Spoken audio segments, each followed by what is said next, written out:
Greetings, fellow Warframe enthusiasts. Flying Scorpion here, and in this video, let's take a look at home devstream number 7 because they said something that piqued my interest. They're talking about an upcoming review. Let's hear what they have to say. Yeah, I think as the year wraps up and maybe we're pushing into a new year, we want to definitely have another bundled up revision of things that need to be addressed with the game. I think there's some damage stuff still lurking in there. There's some status stuff that needs to be addressed. There's some abusive strategies with the Warframe powers and power sets. I actually just got a document open up from the community team, which they're compiling a list of Warframe Revisited late 2020. So I'm kind of have a look over it. So I think we're gonna do kind of the same idea, you know, try to pile up a bunch of fixes and changes and buffs to things and put it all together again. Awesome. Yeah, so that's something that we definitely want to focus on before year end. So we will. I know you wanted to point out very specific things, but I don't like doing that. I think that's fine. I think it's the headspace we're in for this. I think the community should just know that we are looking at doing basically a 4th part to Warframe Revised. So as you can see in the screenshot here, if you take a look at what we've already done and what will follow will be structured similarly. We'll write it out for everyone just to get a look at, and we'll talk about what we're changing and why once we have that information. But I just wanted to let the community know that we are going to be approaching something like this. Yes. So please send in your YouTube videos of all the most abusive strategies. Or the most or abilities that do nothing when you press them. Yeah, underpowered. That's also helpful. This is very good, and we already have a list of those, so don't worry. But we are looking forward to doing that. And yeah, if you do have something you want to send us, absolutely do. We are ready for it. Awesome. This is really good to see. I'm really glad to hear this. I'm a little bit concerned about them bundling up too much stuff all at once because as we saw with their revision of status effects, I think it was rushed out a little bit too soon before they could really sink their teeth into it and really play test it and make sure it was balanced, or at least, you know, I don't think they had enough time to deal with the issues brought forward by people in the community like myself, showing that viral and heat was completely busted overpowered compared to everything else, even against the corpus. So we'll see what happens. This is a really good dev stream, by the way, everybody. If you haven't seen it, Umbral Forma. If you're watching this video right now and it's still Friday, you still have time to get an Umbral Forma for the daily gift of the Gift of the Lotus reward, which is that's awesome. Also, kudos to everybody for donating so much. It's like $700 in donations in a span of just over 30 minutes during that stream. That's pretty awesome. But yeah, let's get back to these balance things. This is going to be really good to see. I've heard kind of like through the grapevine that D.E. Scott seems to be displeased with players focusing too much on damage. I don't know how true that is. I know that when you look at my video called Is Viral Still Overpowered?, the reason why I focus so much on viral, heat, corrosive, and magnetic is because it's easy to compare the status effects and what they actually do, because they all just boost your damage per second, which is basically the ultimate metric to compare them from in single target damage per second. Gas and electric also do damage per second, as does toxic to some extent, but it's hard to measure those effects because they're area of effect and they have these other things going on with them that make it difficult to compare. So it's hard to compare something like blast, for example, to viral, for example. Blast and a lot of people have said, and I'm going to go kind of just ramble here, but a lot of people in the community have nailed Blast and said that it's a bad status effect. I don't think that's necessarily true. Blast, first of all, was not particularly good before the rework anyway. It was actually worse in my opinion because it knocked enemies down on the ground and then it was hard for you to get your headshot off on them. Some people like that. There's a small minority, I think, of people in the community that like the fact that it knocked enemies down, but I think for the majority of us, having enemies fall down on the ground and faceplant and stuff like that is annoying, especially if you're trying to get headshots. The new status effect reduces enemies' accuracy. And I have a video about the enemy accuracy algorithm, and I've had a couple people request, can you please do some playtesting on the enemy accuracy algorithm? Maybe, but it would be a lot of work, and I don't make money, and I'm not a paid playtester, so I don't know. I'm not really particularly compelled to put in the work it takes to really like data mine how the enemy accuracy algorithm works, or even just like start probing into it.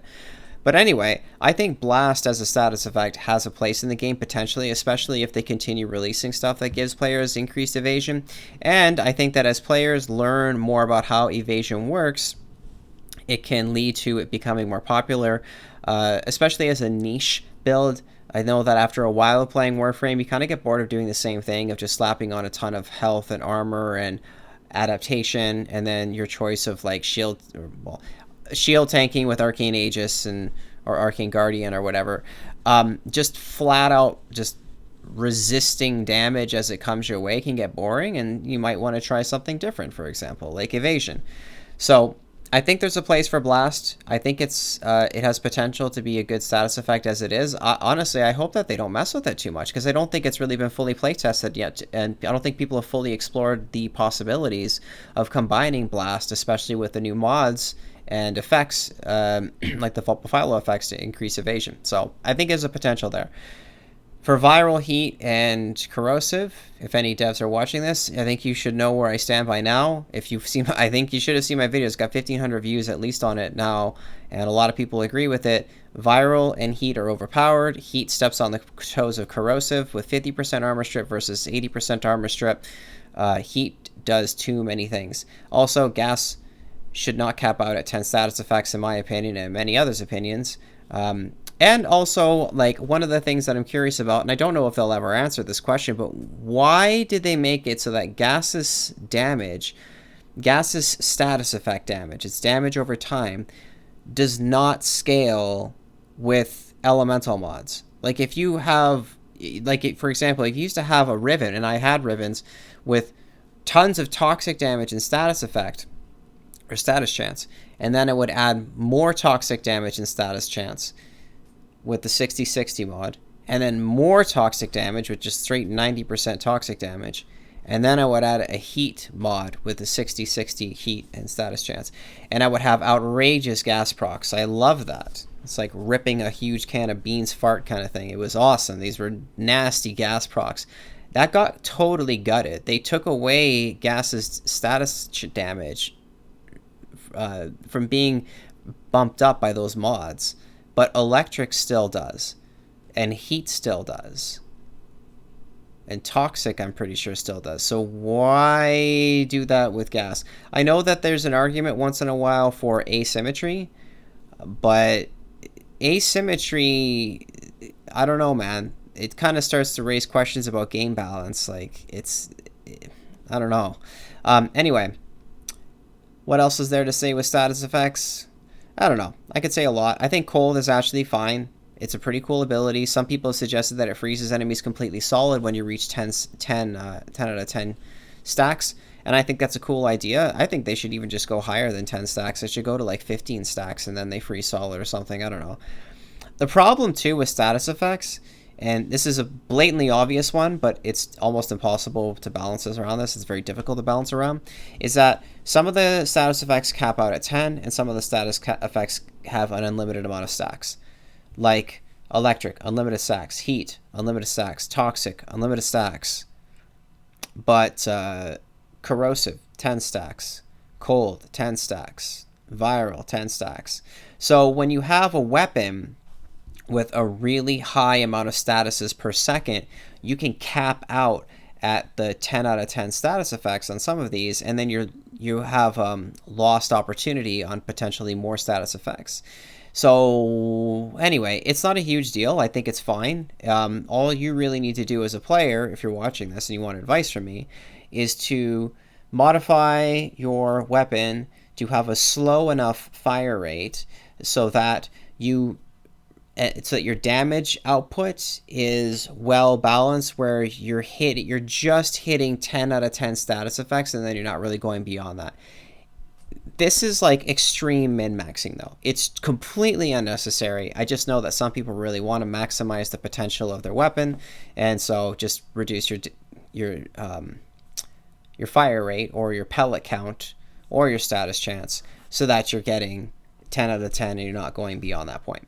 Anyway, yeah, I think this is really cool. There's one more thing I want to point out. I'm not sure if he says this. Okay, we are. The chat is really excited and nervous. Yes. On this topic.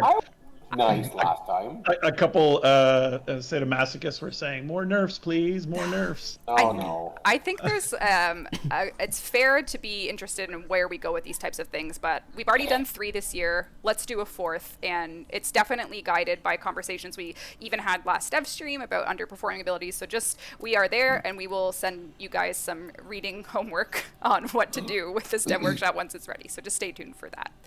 But So a lot of players are freaked out about nerfs, and I think that's just, it's a little bit ridiculous. I mean, nerfs are okay. They're okay, guys. Like, they need to happen. Like, you need to have nerfs to keep things balanced. Otherwise, the game gets broken, and then it becomes way too much work for them to reintroduce balance to the game, whether it's balance in terms of the enemies living for more than a quarter of a second when you shoot at them, to enemies doing a reasonable amount of damage without one-shotting enemies that are too weak and being a completely ignorable non-threat to Warframes that are able to mitigate 99% of their damage or something like that.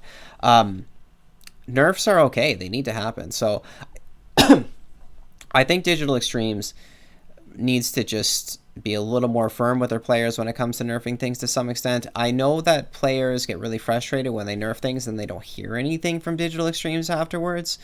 But you can just see the nervousness in them to some extent with the potential community backlash on nerfing things. And I think that the community's just resounding backlash on some things that have happened in Warframe have been detrimental to the balance of the game and have harmed the fun of the game. Some people would argue that having everything be overpowered is fun, but it's like eating a sweet sugary chocolate bar. It tastes good, and you know, if you don't have it very often, you're like, I want to have as much as possible, but dude, you will get sick to your stomach eating that. I'm not even playing Warframe that much anymore. I'm just uploading a video about it because this is a good dev stream and I checked out what was happening. Because after 3,000 hours and having tremendous amounts of power in the game and have done almost everything that they're beating almost all the challenges in the game, there's nothing left to do. Like, there's nothing challenging anymore, and it's just so easy. It's like cutting through it's like a hot knife cutting through butter. Using a hot knife to cut through butter is kind of cool and fun the first few times you do it, but after a while you're like, yeah.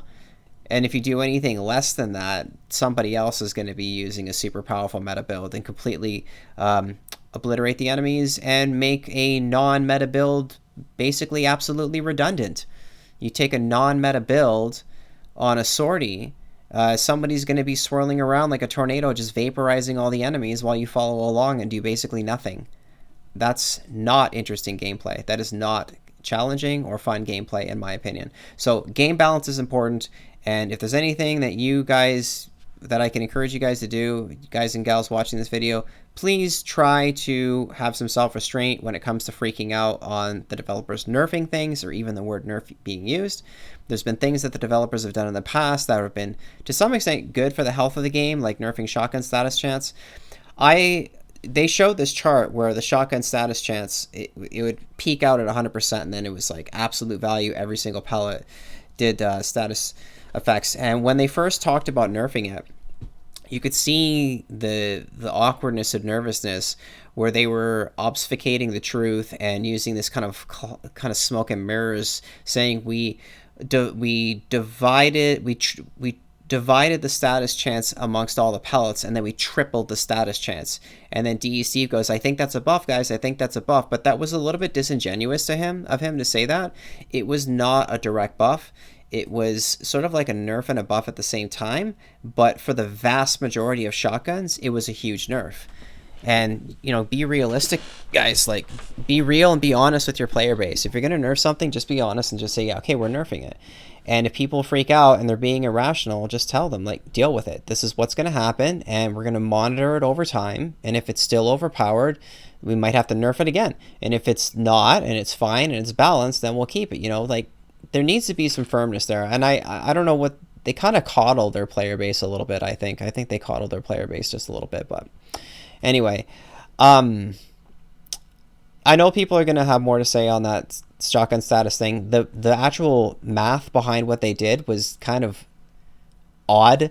I didn't look too much into the shotgun status chance change, but it looked really weird to divide the status chance by the number of pellets that the shotgun had, and then to triple the status chance. That just, it didn't work out very well. It didn't translate very well, because weapons with more pellets got hit harder, and shotguns with less pellets actually got, with less than 3 pellets, got buffs. In the case of the comb and the Kuva comb, it was outrageous. The Kuva comb was having like 300% status chance. So obviously they need to spend more time playtesting things. And if there's anything I want to say in regards to all this, please don't rush it. Digital Extremes, don't rush it. Take your time, play test it. Invite people like me or other people who are knowledgeable about the game, who have spent a lot of time in the game, to play test it, and we can help find issues and point them out to you. And yeah, please don't rush it. Take your time. Try to get this done very well. And if they don't, that's fine. It's good to see that they're doing multiple balance passes, because that's the alternative way. If they don't spend like a month and a half play testing and checking everything over before they release it, then at least they go back and they go over it again, and then they go back and they go over it again, and then they go back and go over it again. That's another way to balance things. It takes a little bit longer, but it will eventually be balanced if they do it that way. Anyway, everybody, I rambled on enough. This is Flying Scorpion with another Warframe video. Thanks for watching, and I'll see you in the next one. Bye.